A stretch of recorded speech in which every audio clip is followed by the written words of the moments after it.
Congressman, how are you? I'm well, thank you. You remarked that after the president's news conference at Trump Tower that the president had basically the remarks and he had kind of come unhinged.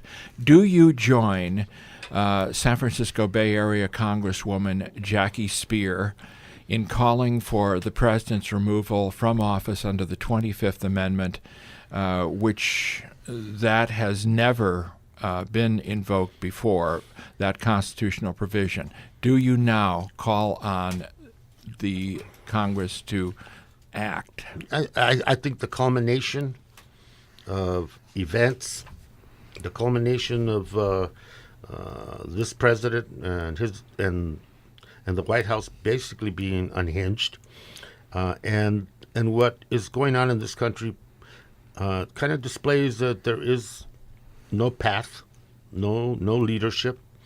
The capacity to lead is not there, and capacity to fully grip not only the history of this nation, but what's the moral imperative that is called upon for this office to extend itself beyond whatever political philosophy or feelings one might have.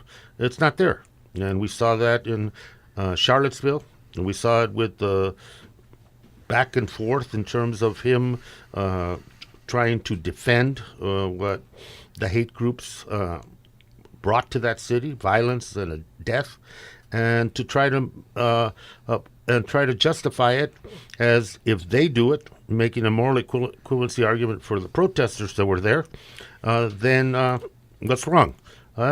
And now his visit to Phoenix, where undoubtedly he's going to pardon Arpaio and add another layer to that division in this country, and saying that the rule of law and a conviction to Sheriff Arpaio, that the rule of law bends in a different direction, and that it's okay that the conviction based on racial profiling, selective prosecution, and persecution of communities, Latino primarily and immigrant, that's okay. I think you begin to pile that on. You begin to understand that we have facing us some very serious issues of war and peace, some serious issues in terms of the budget, in terms of all the things that have been talked about, and not one legislative movement on the part of not only the president but Congress. So yeah, I think Jackie to raise the issue, and I applaud her for that.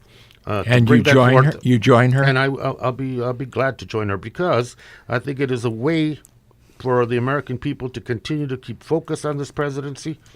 And there's also discussions of a censure vote in the House of Representatives as well for the actions and the comments at Charlottesville, and for the comments to follow pretty soon here in Phoenix. So I think this is the one branch of the legislative branch of government standing up and asserting its place in the governance of this country, and I think it's a necessary move.